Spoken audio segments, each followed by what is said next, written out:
रोशन भक्ते आपणास दाखवतोय पारडसिंगा गावाची व्यथा आणि दुर्दशा। पारडसिंगा गावाची व्यथा मी लगेच तुम्हाला मागेच 2-3 ब्लॉग टाकले होते। आता एक नवीन बातमी आहे, येथील मोक्षधाम जे आहे त्या मोक्षधामाची बातमी आहे। आणि या मोक्षधामामध्ये अडचण गावकऱ्यांना कुठली अडचण आहे ते तुम्हाला दाखवतो आहे।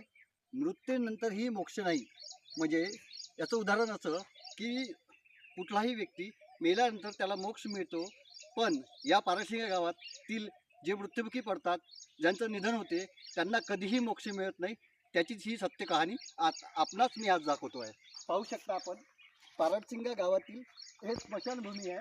या स्मशानभूमीत मृतकाला नेण्यासाठी या नदीतून जावं लागतं।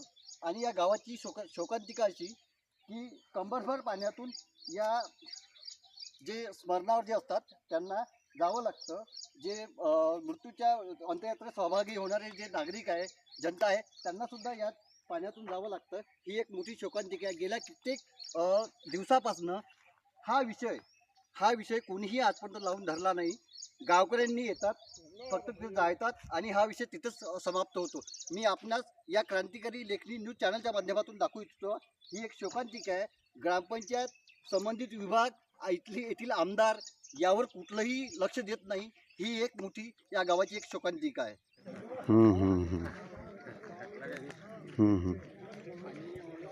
हो ना, हो हो हो हो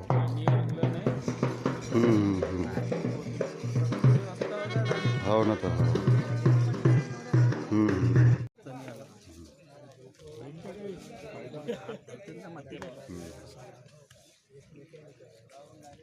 हो आता एकामेकाच्या हात पकडून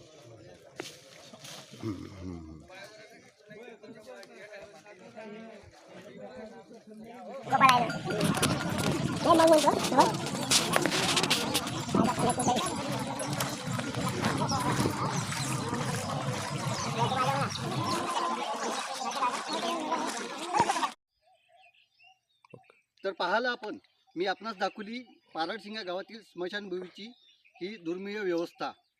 आज कुणालाही असं वाटतं की मृत्यूनंतर मोक्ष मिळावं, परंतु या समस्येमुळे या गावातील जे मृत्युमुखी पडतात त्यांना कधीही मोक्ष मिळत नाही। ही एक पुष्कळ मोठी अशी शोकांतिका आहे।